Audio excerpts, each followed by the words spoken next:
Pero cuando entra de esa puerta para acá, hay un ambiente que como que cambia las cosas. Y sí, yo así lo puedo sentir. Y cuando usted sale de aquí, al rato se le olvidó hasta el problema que usted traía. ¿Por qué será? Deleítate, dice el Señor, deleítate en Jehová y Él te concederá las peticiones de tu corazón. Anoche mi hermano hablaba un poquito del clamor, ¿verdad? Y yo me estaba riendo. Digo, ay, Señor. No, pero ese es lo mismo, vamos a hablar un poquito de lo mismo. Y luego mi esposa me dice hace ratito, si quieres pasar, pásale, de una vez. Porque la veo que como que quiere brincar. Okay, sí.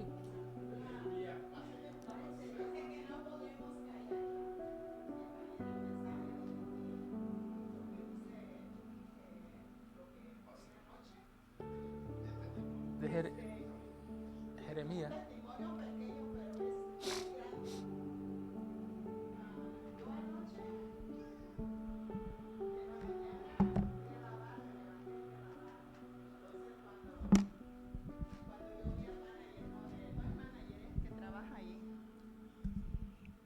Y yo no, fíjense, yo iba a traer la comida, hermanos. Qué preocupada estaba yo. Yo no tenía la estufa, solo una estufa. La chiquita solo me funcionaba. La parrilla, la parrilla, digo, ¿qué voy a hacer, Señor? Y me acordé de lo de anoche. Clama. Y le digo, Señor, yo sé que usted va a hacer algo, porque yo, ¿qué voy a hacer? ¿Qué le voy a llevar a tus hijos? Hermanos, y una semana diciéndole se llama Eri el muchacho, una semana desde el lunes, Eri, no tengo la parrilla en la estufa, Eri. Ay, luego voy, señora. Y hoy me dijo, al rato voy. No, ni me imaginé, pero yo dije, voy a clamar a Dios. Anoche apenas oí eso, que dice que uno clame al Señor y Él nos responde. Y es un testimonio bien pequeño, pero para mí fue cuando veo a Eric que entra, me tocó. Y entra y dice, señora, vengo a arreglarle su estufa. Me llevó todo nuevo, lo de esas cosas que tienen, las parrillas, todo me cambió. No, hombre, yo la estufa estaba. Digo, ahora sí, Señor, gracias. ¿Y saben algo? Cuando oí que recibió Eric una llamada. Ay, no, hasta se me enchina mi pelo. Fíjense, ¿verdad? Como es el enemigo. ¿Sabes qué? Que su hermano tuvo un accidente en Oregon. Yo nomás oí que hizo. Así me quedé yo también, ¿no? Dice, le digo, wow, y no me dijo nada, él se quedó trabajando él. Y cuando al rato me dice, señora, dice, fíjese que mi hermano tuvo un accidente en Oregon. Y le había dicho que le iba a dar algo, ¿verdad? De mole, algo que le iba a llevar, lo que traje. Cree que cuando le llamé ya iba para Oregon él. Y yo por eso digo, es muy sencillo, pero hay que clamar al Señor, de verdad. Eso me impresionó. Pero luego el enemigo, ahí está, metió su cuchara con él. Nomás se acabó de arreglar y se fue para Oregon, pobrecito. Que Dios lo lleve con bien, yo digo. Así es que no podría yo callar, como dice la alabanza. Tengo que proclamar a Jesús, que Él es poderoso.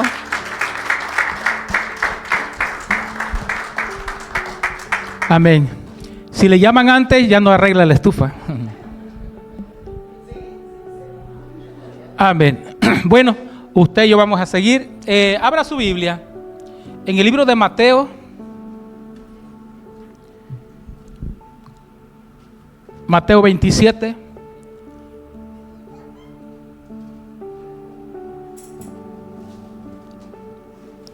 Y yo este mensaje también yo les puse, yo casi no le pongo a veces nombre, pero les puse, ¿para quién es tu clamor? ¿Para quién es tu clamor?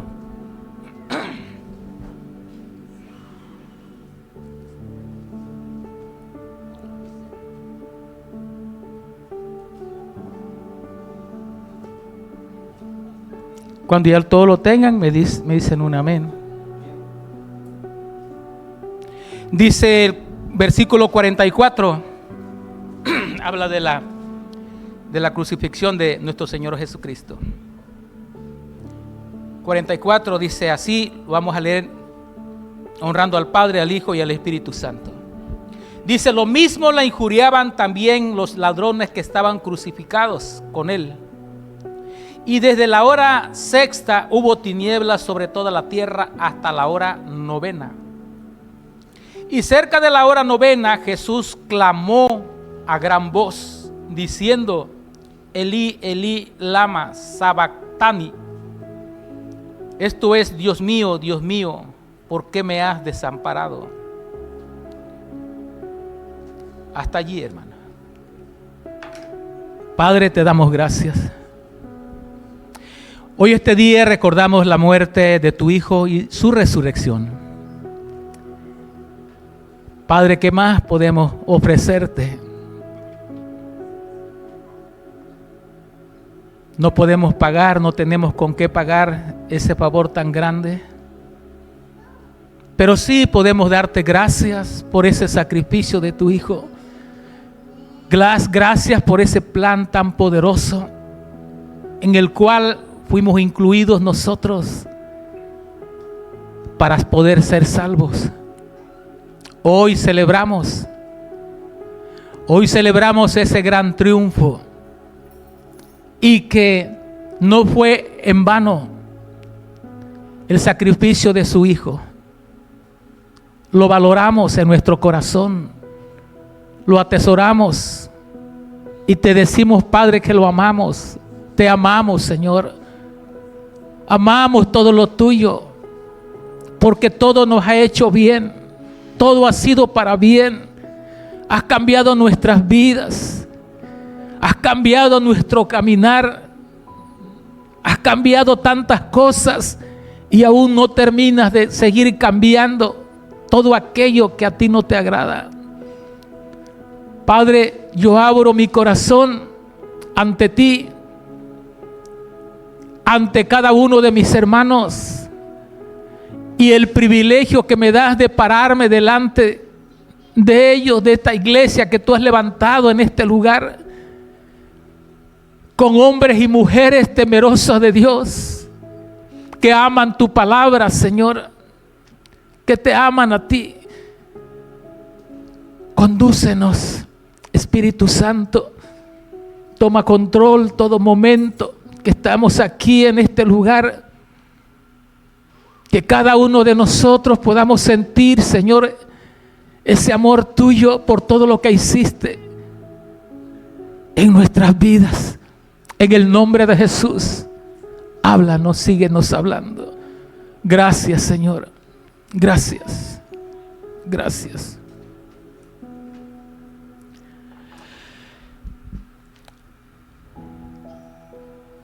¿Para quién es tu clamor o para quién es tu clamor?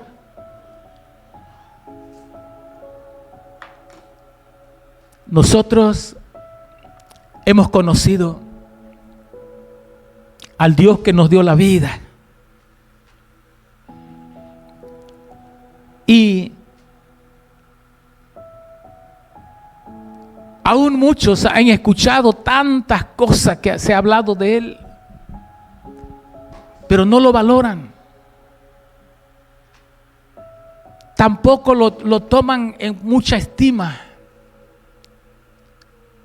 Pero yo quiero decirte, hermano, esta noche, que mientras el mundo allá afuera clama a todo lo que se le atraviesa, clama a uno, clama a otro, clama en un lado, clama en otro lado, y nadie lo escucha. Nosotros en este lugar tenemos a alguien importante por quien clamar, a quien clamar. Y su palabra así nos lo dice, que clamemos a Él. Que hay un Dios todopoderoso en medio de este pueblo, que no tenemos necesidad de ir fuera. Clama. El clamor, hermano, tiene que ser directamente a Él.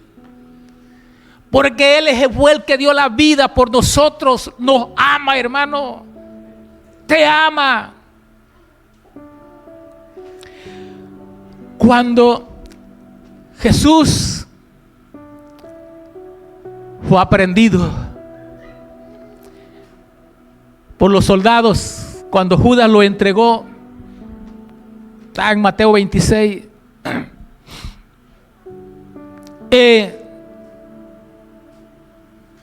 lo señaló con un beso, lo entregó con un beso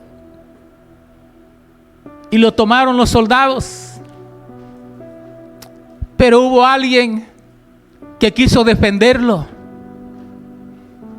Dios no necesita que nadie lo defienda. Al contrario, Dios no necesita que lloremos por Él.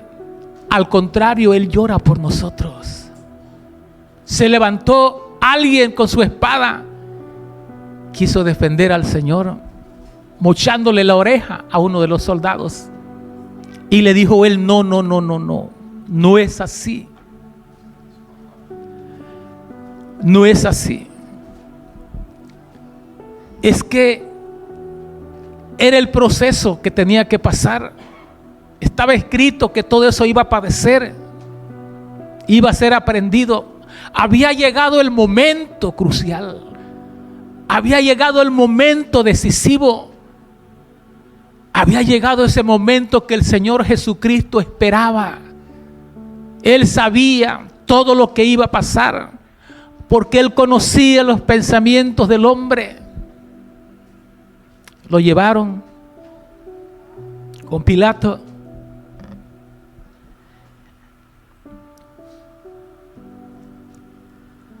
El versículo 23, allí mismo. Y el gobernador les dijo: pues, ¿qué mal ha hecho? Pero ellos gritaban aún más diciendo: sea crucificado. Viendo Pilato que nada adelantaba, sino que se hacía más alboroto, tomó agua y se lavó las manos delante del pueblo diciendo: inocente soy yo de la sangre de este justo. Allá vosotros, dijo. Y respondiendo todo el pueblo dijo: su sangre sea sobre nosotros y sobre nuestros hijos. Entonces le soltó a Barrabás, y habiendo azotado a Jesús, le entregó para ser crucificado.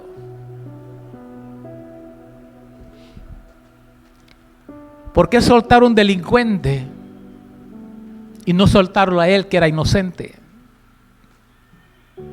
No. Porque si el inocente hubiera sido suelto, puesto en libertad, no se hubiera llevado a cabo la salvación de nuestras vidas, nuestras almas. Tenía que ser así. El Señor, yo creo, tal vez en su interior se estaba riendo. Si supieran que yo no podía irme, yo tengo que terminar todo lo que está establecido. Lo azotaron. Y no lo azotaron los judíos. Lo azotaron los soldados romanos. 40 azotes menos 1. Era la ley. 40 menos 1 por si se pasaban del conteo. 39 azotes recibió el Señor. Pero no crea que eran azotes como a usted y yo nos daban en casa, en nuestro pueblo allá, nuestros papaces, que a veces hasta con una escoba de barrer nos pegaban. No, hermano. Con el cincho, dicen allá, con el cinturón. No. A mí me pegaban con la soga que andaba arrastrando el caballo, donde andaba comiendo. La soga quedaba delgadita, con esa me pegaron en la espalda. Y mi esposa fue testigo de eso. No digas por qué solamente. Así nos azotaban a nosotros. Pero los azotes que nuestro Señor Jesucristo no fueron esos. Ojalá hubieran sido esos. Riéndose hubiera estado el Señor. Pero aún así el dolor no era muy sencillo. ¿Sabe por qué?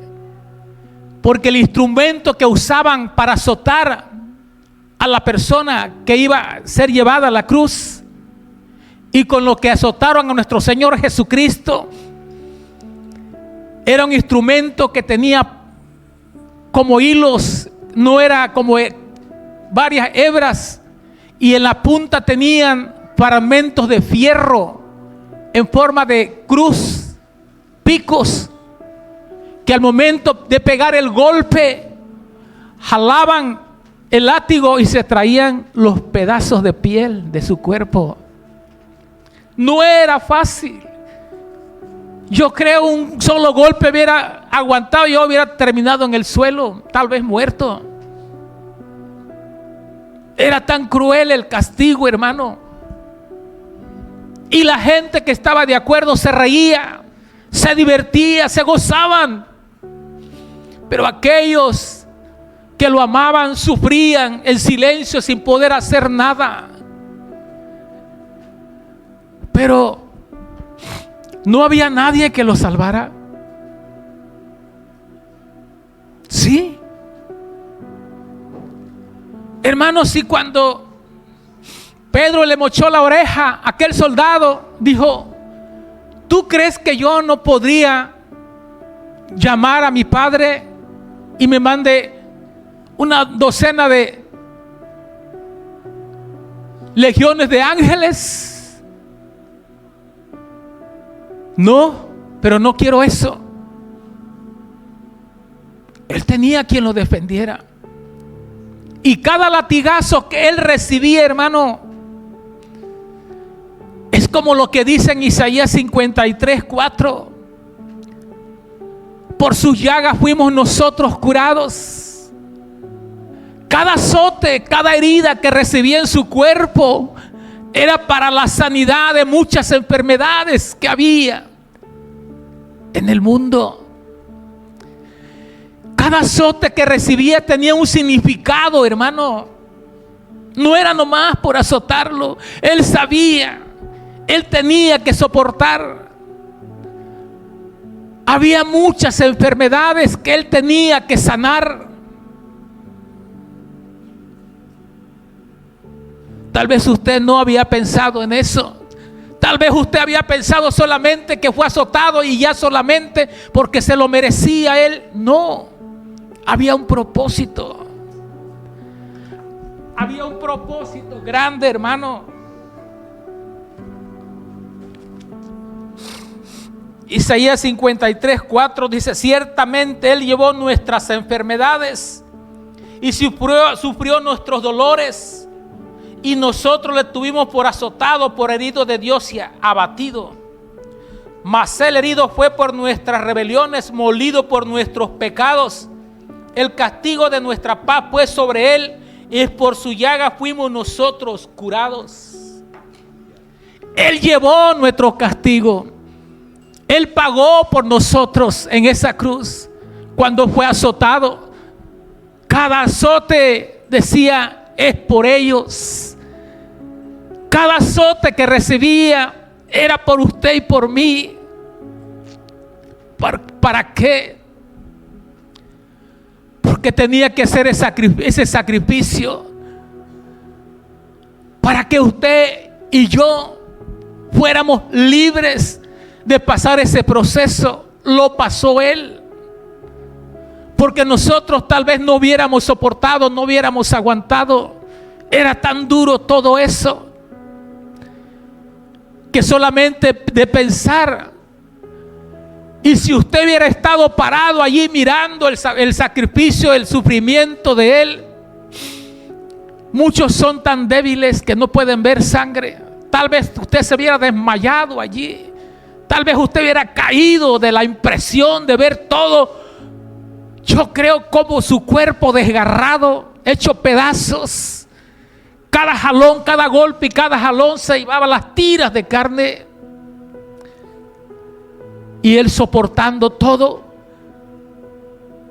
por amor al hombre, al ser humano. Mientras unos lloraban, otros se carcajeaban. Mientras unos se ponían tristes, otros se ponían alegres, se les servía diversión. Lo exhibieron. Trataron de avergonzarlo. Trataron de avergonzarlo. Y le voy a decir por qué. Dicen del 27, versículo 27 también dice de Mateo. Entonces los soldados del gobernador llevaron a Jesús al pretorio y reunieron alrededor de él a toda la compañía. Y desnudándole, le echaron encima un manto de escarlata y pusieron sobre su cabeza una corona tejida de espinas y una caña en su mano derecha, e hincando la rodilla delante de él le encarnecían diciendo: salve, Rey de los judíos. Y escupiéndole tomaban la caña y le golpeaban en su cabeza. No solamente fue azotado, fue humillado, fue escupido, fue golpeado todo su cuerpo. Fue una deshonra lo que trataban de hacer con él, avergonzarlo lo más que podían, con crueles pensamientos de muerte. Y él tenía que soportar el castigo. Después de haberle encarnecido, le quitaron el manto y le pusieron su vestido y le llevaron para crucificarle. Ahora, el versículo 39. Y los que pasaban le injuriaban meneando la cabeza y diciendo: tú que derribas el templo y en 3 días lo reedificas, sálvate a ti mismo. Si eres hijo de Dios, desciende de la cruz. De esta manera también los principales sacerdotes, encarneciéndole con los escribas y los fariseos y los ancianos, decían: a otros salvó, a sí mismo no se puede salvar. Si es el Rey de Israel, descienda ahora de la cruz y creeremos en él. Confío en Dios, líbrele ahora si le quiere, porque ha dicho: soy hijo de Dios. Crucificaron a Jesús. No se daba cuenta la gente de lo que estaban haciendo. No se daban cuenta a quién le habían hecho tanto daño. No sabían que el rey del universo, aquel que hizo los cielos, la tierra, aquel que hizo la luna, las estrellas, aquel que hizo todo el firmamento, aquel que es dueño del universo, era el que estaban golpeando. Aquel que les permitió vivir, nacer y vivir. Aún en este tiempo hay gente que no le interesa cuando le dicen: quiero presentarte a Jesús, quiero hablarte de Jesús. No me interesa.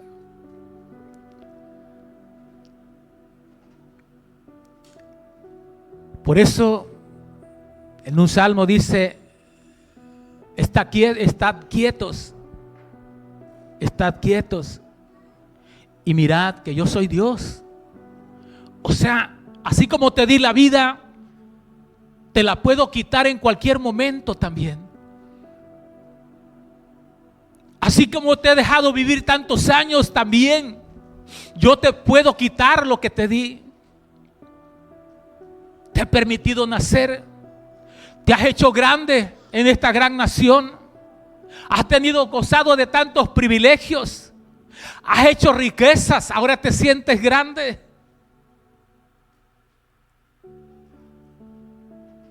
¿De quién cree usted que es todo? ¿El oro, la plata? de ese Dios maravilloso. Él es el dueño del oro y la plata. Es más, le voy a decir, es el dueño de su vida y mi vida. La vida de usted no es de usted, la vida de usted es prestada. Él te ha dado a tus hijos también, tu esposo. Él te ha dado tu hogar. De Él es todo. Nada es de nosotros. El día que nosotros partemos de este mundo, no nos vamos a llevar nada. Desnudo venimos a este mundo y desnudos nos vamos a ir. Hoy en este tiempo también, si hoy viniera Jesús otra vez, muchos lo vienen de querer ver para reírse otra vez. Pero no. Fue solo un sacrificio que Él tuvo que hacer para pagar por todo lo malo que había sido nosotros, por todo lo malo que hicimos.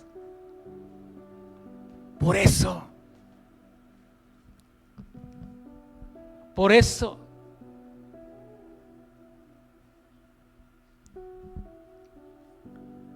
eso dice el 44, lo mismo le injuriaban también los ladrones que estaban crucificados con Él. Y desde la hora sexta hubo tinieblas.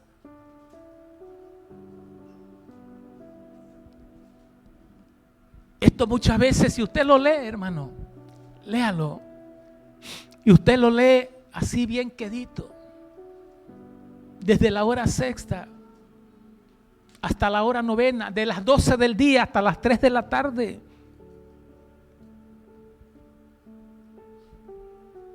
¿Qué fue lo que pasó?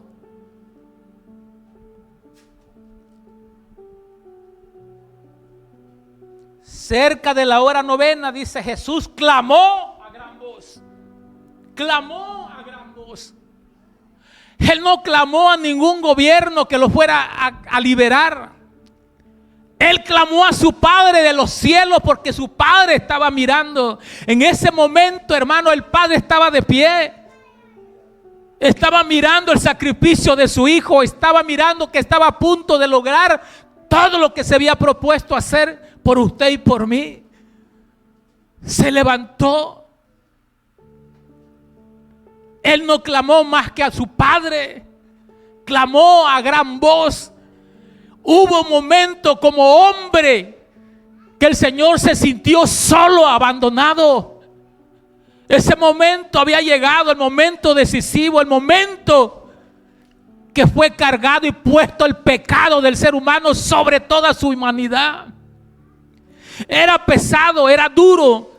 Se sintió abandonado por su Padre aún todavía, pero Él clamó con la esperanza de que su Padre le escuchara, que su Padre le oyere. Él clamó. Hubo tinieblas, aún la tierra se resistía a recibirlo, pero tuvo que hacerlo. Un gran evento, hermano. Clamó a gran voz diciendo: Elí, Elí, lama sabactani. Esto es: Dios mío, ¿por qué me has desamparado? Se sintió solo, se sintió angustiado, pero no, el Padre en ningún momento lo abandonó, solo que Él fue obediente con su Padre. Él no dejó de pensar en Él, aún en esos momentos de angustia. Él pensaba en su Padre, que no lo había dejado solo. Se sintió desfallecer. Ese clamor, ¿hasta dónde usted cree que llegó? Padre, ¿por qué me has abandonado? Padre, Padre, Padre. Sabía que tenía un Padre. Usted también sabe que tiene un Padre y sabe a quién clamar en los momentos difíciles de su vida. Usted no está solo. Hay un Padre que lo vigila día y noche. Hay un Padre que se duele cuando usted sufre. Hay un Padre también que se entristece cuando usted y yo le fallamos. Hay un Padre que tenemos que obedecer como lo hizo nuestro Señor Jesucristo. En la angustia, Él no buscó un brujo, Él no buscó al ser humano, Él buscó a su Padre. Él buscó a papá, al Padre de los padres. Él supo a quién clamar. Por eso usted y yo también pensemos antes de buscar por fuera que tenemos un Padre que vela por nosotros y que está dispuesto a luchar y a salvarnos de cualquier aflicción por la que estemos pasando. Si no de embalde Él diría: clama a mí, yo te responderé. ¿Por qué entonces? No es como aquellos otros dioses. No, si usted le clama, Él le oye, Él le contesta. Y como para muchos podría ser como una casualidad, déjame decirte que en Dios no hay casualidades. En Dios hay verdades. En Dios hay hechos poderosos.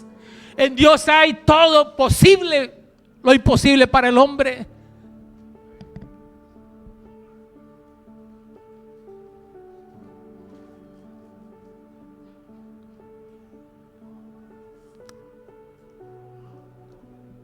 Los que estaban allí no entendían. Pensaban que estaba hablándole a Elías, pero no. Hermano, el clamor, hermano, es tan importante. El clamor es tan importante, como decía mi esposa. Me quedé sin las parrillas de mi estufa. ¿Cómo le voy a hacer ahora? Padre, ayúdame. Y la persona que no se había presentado por semanas, en ese momento se presentó. Ella estaba pensando cómo hacer las cosas, pero ella clamó.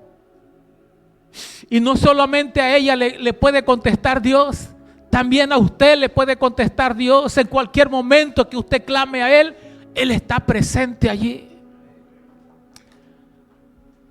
Aleluya. Ya vamos a acabar. El libro de Hebreos 5:7 dice: y Cristo, en los días de su carne, ofreciendo ruegos y súplicas con gran clamor y lágrimas al que le podía librar de la muerte, fue huido a causa de su temor reverente. En los momentos más difíciles, Él sabía que no estaba solo. Él sabía que tenía un Padre que le oía, porque Él tenía una comunión con Él a cada momento. Ellos estaban conectados. Ellos nunca se separaron. Ellos estaban siempre unidos. Por eso que Él clamaba: Padre, Padre. Y nunca usted a Dios le ande diciendo papito. Dios no es papito, Dios es Padre. No le diga papito, porque lo hace usted muy pequeño. Si tenemos un Dios tan grande y poderoso, yo no le puedo decir papito. Papito, dígale a su papá terrenal aquí. Es su padre, pero aquel es Padre de padres. Es superior a su papá de usted aún todavía. Por eso no lo podemos decir en un nombre diminutivo. Usted lo rebaja a cosa nada. Usted dígale Padre. Cuando usted va a clamar a Él, dígale Padre. Padre, que lo escuche. Porque usted dice papito, va a pensar que le está diciendo a su papá de aquí de la tierra. Padre, dígale Padre con claridad. Usted identifíquese con Él como hijo. Padre, Padre. Señor Jesucristo nunca en ningún lado en la Biblia hay algo que le diga papito. Siempre Padre. Seamos claros así. Amén. Aleluya. Aleluya.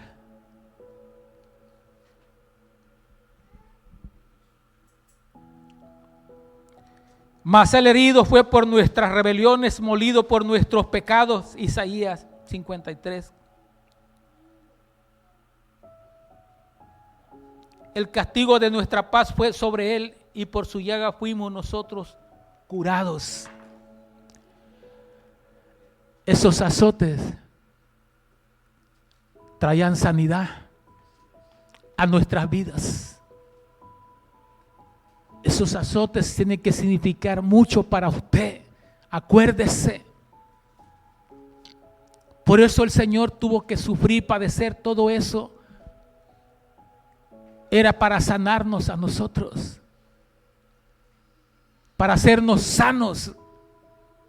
Pero tenemos que declararlo con fe, creyendo que Dios es real, que es Dios.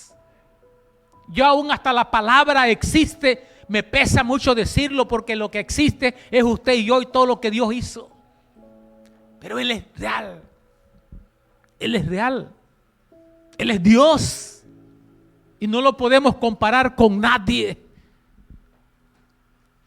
Por eso es que nosotros también hacemos esta ofrenda para Él, recordándolo. Su muerte no fue en vano. Nos trajo sanidad. Su resurrección nos dio vida, nos ofrece vida después de la muerte. Hermano, y me sorprende, hermano, que Mateo 27, 51.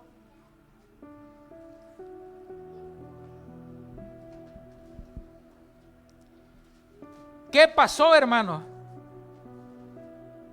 Algunos de los que estaban allí te decían al oírlo: a Elías llama a este.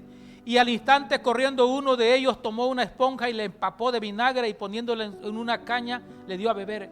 Pero los otros decían: deja, veamos si viene Elías a librarle. Mas Jesús, habiendo otra vez clamado a gran voz, entregó el Espíritu. ¿Sabe? El Espíritu, cuando la persona muere, es el que tiene que volver a Dios, porque Él nos los dio. Jesús hasta en ese momento fue obediente, entregó el Espíritu. ¿Y qué pasó? Gracias. Y aquí dice el 51: el velo del templo se rasgó en dos de arriba a abajo, y la tierra tembló y las rocas se partieron. Algo nunca antes visto, algo único, porque nadie había visto lo que estaban viendo sus ojos en ese momento, todo lo que estaba aconteciendo, porque aún los soldados se asustaron de estar viendo todo lo que estaba aconteciendo y pudieron creer hasta ellos mismos: en verdad, este era hijo de Dios. Este era hijo de Dios.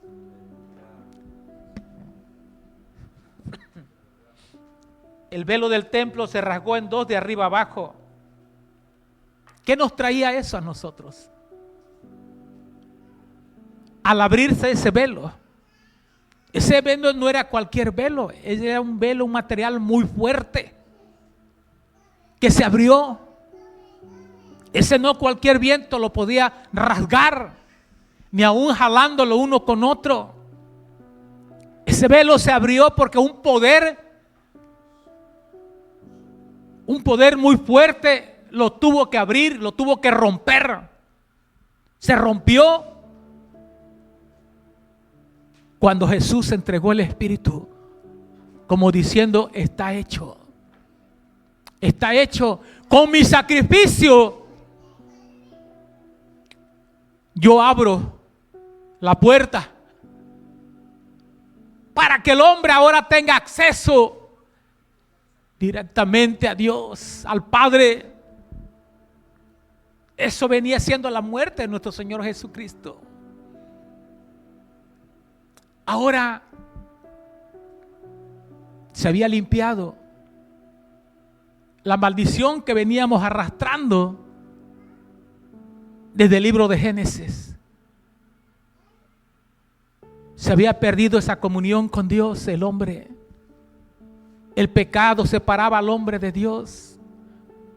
Y ahora volvía el hombre a tener comunión con Dios por medio del sacrificio de Jesucristo. Se abrió el velo. Se abrió el velo. ¿Y qué pasó después?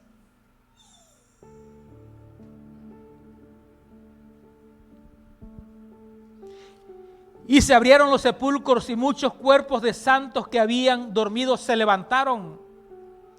Y salieron de los sepulcros después de la resurrección de él. Vinieron a la santa ciudad y aparecieron a muchos. Otro hecho sorprendente. Estábamos mirando entonces que sí hay resurrección, no como muchos lo dicen allá. No, y el que se murió, se murió. Jesús estaba mostrando con hechos que con su muerte y resurrección hay resurrección para los muertos también. Porque dice que los muertos en Cristo resucitarán primero. Ellos. Entonces va a haber resurrección, lo sabemos nosotros. Y lo estamos mirando aquí. Eso fue instantáneo porque esos muertos volvieron a sus tumbas. Pero mucha gente dice que los miraron. Los miraron. Una muestra del poder de Dios. Que Dios es soberano. Él puede hacer lo que Él quiera hacer. Y a nadie le tiene que dar cuentas. A nadie, hermano. Por eso usted y yo tenemos un Salvador. Usted y yo tenemos a alguien que pagó por nosotros para hacernos libres. A usted que nadie lo engañe, usted siéntase libre, porque dice su palabra, si Cristo nos hace libres, si Cristo nos libertara, seremos verdaderamente libres. Libres de toda acusación del enemigo. Usted no puede sentirse mal. Él lo querrá acusar, pero ya todo se acabó, todo se rompió. Usted es libre por la sangre de Jesucristo. Gracias, gracias, gracias, Señor.